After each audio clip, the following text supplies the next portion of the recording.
எந்த மனிதனாக இருந்தாலும் வேதவசனம் சொல்லுகிற பிரகாரம் ஒரு நாள் புயலை, போராட்டத்தை சந்திக்கிற நேரம் வரும். ஒருவேளை நீங்கள் புயலையும் போராட்டத்தையும் கடந்து வந்திருக்கலாம், அல்லது சந்திக்கிறதுக்கு ஆயத்தமாய் இருக்கலாம். ஆண்டவருக்கு மகிமை உண்டாகட்டும். எப்படியாக இருந்தாலும் இந்த வேத பகுதி சொல்லுகிறது, தேவனுடைய கரம், தேவனுடைய அழைப்பு, தேவனுடைய சித்தம், அதை சரியாய் நாம் உள்வாங்கிக் கொண்டு நடக்கிற போது எந்த சூழ்நிலைகளையும் தாண்டி நம்மாலே ஜெயிக்க முடியும். கர்த்தர் மகிமைப்படுவாராக. இந்த வேத பகுதியிலே சொல்லப்பட்டிருக்கிறதான ஒரே ஒரு காரியத்தை மாத்திரம் நான் இன்றைக்கு உங்கள் மத்தியிலே சொல்லட்டும். அந்த ஒரு படகு ஒரு புயலுக்கூடாக கடந்து போகிறதை குறித்து இந்த வேத பகுதி நம்மோடு கூட பேசுகிறது. அதை சரியாய் நீங்கள் உணர்ந்து கொள்ள முடியுமானால் புயலுக்கு முந்திய வாழ்க்கை, அந்த படகு புயலை சந்திக்கிறதுக்கு முன்பதாக எப்படி இருந்தது என்று நாம் அங்கே பார்க்க முடியும். புயலுக்கூடாக கடந்து போகிற போது அது எப்படி இருந்தது என்று அங்கே பதிவு செய்யப்பட்டிருக்கிறது. புயலுக்கு பிந்திய வாழ்க்கை. கர்த்தருக்கு மகிமை உண்டாகட்டும். இங்கே சொல்லப்பட்டிருக்கிறது புயலுக்கு முந்திய நிலைமை. நீங்க அந்த இடத்தை யோசிச்சு பார்க்கணும். கர்த்தருக்கு மகிமை உண்டாகட்டும். அந்த கலிலேயா கடல், அவர்கள் பிரயாணப்படுகிற அந்த கடல், தேவனுக்கு மகிமை உண்டாகட்டும். அந்த சூழல் எல்லாம் பார்க்கறது ரொம்ப ஒரு ரம்யமான ஒரு சூழல். நல்ல சாயந்தர வேலை, யோசிச்சு பாருங்க, நல்ல ஒரு அமைதலான வேலை, நல்ல குளிர்ச்சியான ஒரு இடம். கிட்டத்தட்ட கடல் மட்டத்துக்கு 700 அடி கீழே இருக்கிறதான ஒரு பகுதி. அது சுற்றிலும் பார்த்தீங்கன்னு சொன்னா ரொம்ப பெரிய கடல்லாம் இல்லை. கர்த்தருக்கு மகிமை உண்டாகட்டும். கிழக்கிலிருந்து மேற்காக ஒரு 7 மைல், வடக்கிலிருந்து தெற்காக ஒரு 14 மைல் சுற்றளவு கொண்டதான ஒரு சின்ன கடல் தான். நீங்க இங்கிருந்து பார்த்தா அந்த பக்கம் இருக்கிற தோப்பெல்லாம் தெரியும். ஒரு குளிர்ச்சியான நேரம், அப்படியே பசுமையா இருக்கும். சுற்றி பார்க்க போகும்போது நம்ம அப்படி சில இடங்களுக்கெல்லாம் இந்த ஊட்டி, கொடைக்கானல்லாம் போனீங்கன்னா அந்த ஏரிக்கு நடுவில் இருந்து அப்படி மலையை பார்த்தீங்கன்னா தேவனுக்கு மகிமை. இங்கே அப்படிதான் இருந்தது. வடக்கே அப்படியே எர்மோன் மலை அப்படியே வானுயர உயர்ந்து நிற்கிறது. மலை முகடுகளில் அப்படியே நீங்க யோசிச்சு பாருங்க, கொஞ்சம் அப்படியே பனியும் அந்த மேகமும் படர்ந்து கொண்டு எவ்வளவு சந்தோஷமா இருந்திருக்கும்ல. சீசர்கள் எல்லாம் ரொம்ப மகிழ்ச்சியா இருந்தாங்க. என்ன அருமையான சூழல்ல கடல்ல ஒரு பிரயாணம். தேவனுக்கு மகிமை உண்டாகட்டும். ஆண்டவர் அவங்கள பார்த்து சொன்னார், அக்கறைக்கு போவோம் வாருங்கள்.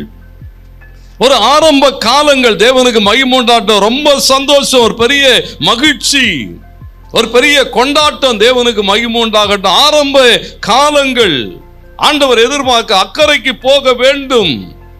அப்படி ஆனால் என்ன, ஒரு நிலையிலிருந்து இன்னொரு நிலைமைக்கு நீங்கள் கடந்து போக வேண்டும். மாற்றங்களுக்குள்ளாய் நீங்கள் கடந்து போக வேண்டும், முன்னேறி செல்ல வேண்டும்.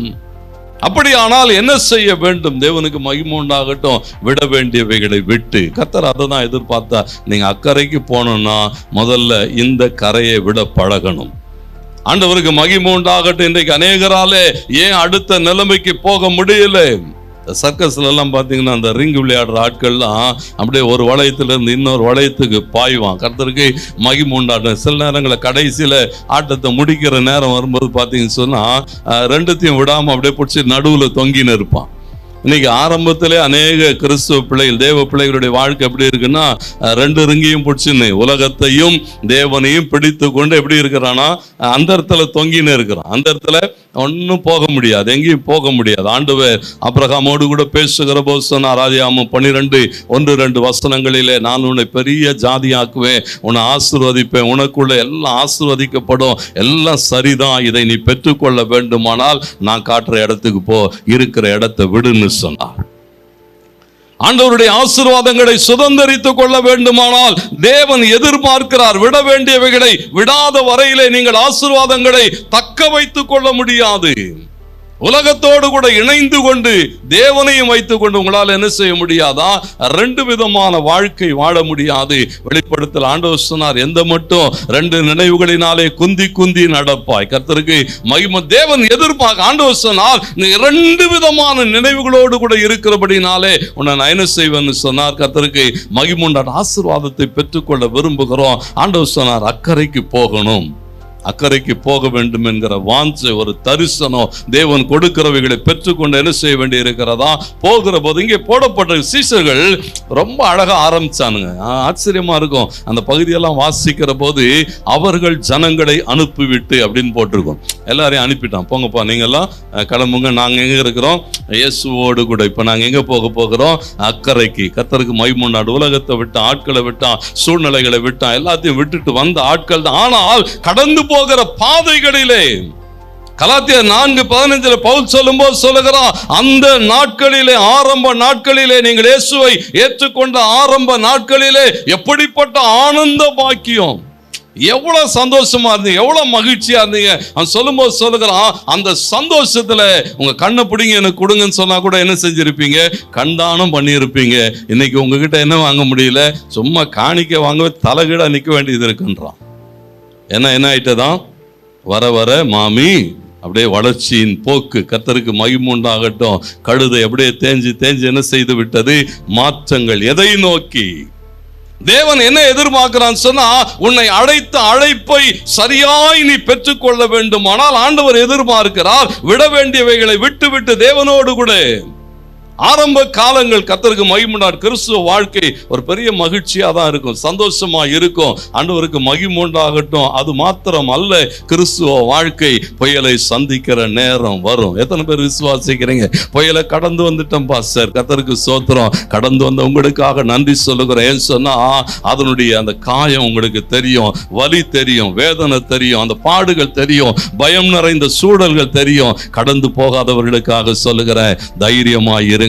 சூழல் வருகிற போது ஆண்டவர் என்ன எதிர்பார்க்கிறார் சொன்னா, ஒரு சூழல் வருகிற போது ஒவ்வொரு மனிதனும் அந்த நேரத்துக்குள்ளாக நிற்கிற போது, அந்த புயலுக்கு நடுவாக கடந்து போகிற போது, உன் படகு, உன் குடும்பம், உன் தொழில், உன் வியாபாரம் அப்படிப்பட்ட சூழல்களை சந்திக்கிற போது ஆண்டவர் என்ன எதிர்பார்க்கிறார்? அவைகளை நீ எப்படி மேற்கொள்ள முடியும்? பல நேரங்களில் பாருங்க, நம்ம இப்படிப்பட்ட பிரச்சனை வரும்போது அப்படியே ஜாம் ஆயிடுவோம், குழம்பிடுவோம். என்ன பண்ணணும், எந்த செய்யணும், யார்கிட்ட போகணும், ஒன்றும் தெரியாது. பாருங்க, இங்க நீங்க பாருங்க, ஏசாமிய அந்த கடவுள்ன்றதை விட்டுருங்க, மேசியான்றதை விட்டுருங்க, எல்லாத்தையும் விட்டுட்டு அவர் படுத்து தூங்கின்னு இருக்கிறாரு. அவரை போய் எழுப்புறான், போதகரே நாங்கள் மடிந்து போகிறது உங்க கவலை இல்லையான்னு. அவர் என்ன கேட்டிருப்பார்னு நினைக்கிறீங்க? நானே கார்பெண்டர், நீ தான்டா மீனவன், உனக்கு தான் தெரியும் படகை பத்தி, உனக்கு தான் என்ன தெரியும் இந்த கடலை பத்தி, என்கிட்ட வந்து என்ன செய்யற? பல நேரங்களில் நாம் என்ன செய்யறோம்? குழப்பத்துல எவங்கிட்ட போய் ஆலோசனை கேட்கணும்னே தெரியாது. போற வந்தவனெல்லாம் கேட்கறது, சொல்றவங்கிட்ட எல்லாம் போய் என்ன செய்யுது? ஐயோ எனக்கு இப்படி பிரச்சனை, அப்படி பிரச்சனை, அவன் சொல்றதெல்லாம் கேட்டு கடைசியில் என்ன செய்யறது?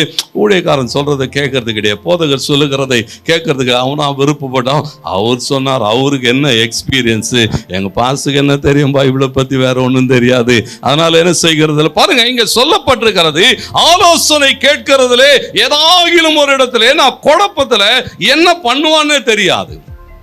அப்படியே குழம்பி போகிற போது கர்த்தருக்கு மகிமை உண்டாகட்டும். தவறான தீர்மானங்களை எடுக்கும். சில ஆட்கள் என்ன நினைக்கிறாங்கன்னு சொன்னா, சாகிறவன் பெரிய தைரியசாலின்னு. சாகிறதுக்கெல்லாம் தைரியமே வேணாம். கர்த்தருக்கு மகிமை உண்டாகட்டும். ஒரே ஒரு நிமிட பயம் போதும், செத்து போகலாம். வாழதான் தைரியம் வேணும். ஆமென் சொல்லுங்க. அல்லேலூயா. ஆட்களை எதிர்கொண்டு, பிரச்சனைகளை எதிர்கொண்டு, உபத்திரவம் பாடுகளை எதிர்கொண்டு வாழ்கிறதுக்கு தான் என்ன வேணும்? தைரியம் வேணும். ஆண்டவர் சொன்னார், தைரியமாயிரு, என்ன புயல் அடிச்சாலும் தைரியமாயிரு. கர்த்தருக்கு மகிமை உண்டாகட்டும். சூழல்கள், நீ கடந்து போகிற எந்த சூழல்களுக்குள்ளாகவும் தைரியமாயிரு. ஆண்டவர் கேட்டா, ஏன் பயப்பட்டீங்க? ஆண்டவர் கேட்ட ரெண்டு கேள்வி அதுதான். ஏன் பயப்பட்டீங்க? ஏன் விசுவாசம் இல்லாமல் போனது? தேவ பிள்ளைகளிடத்தில் ஆண்டவர் என்ன எதிர்பார்க்கிறார்? ஒன்று, எந்த சூழலுக்கு நடுவிலும் தைரியமாயிரு, விசுவாசமாயிரு. இரண்டாவது, சூழல்கள் வருகிற போது என்ன செய்யாதே? உன் தரிசனத்தை மாத்திரம் இழந்து விடாதே.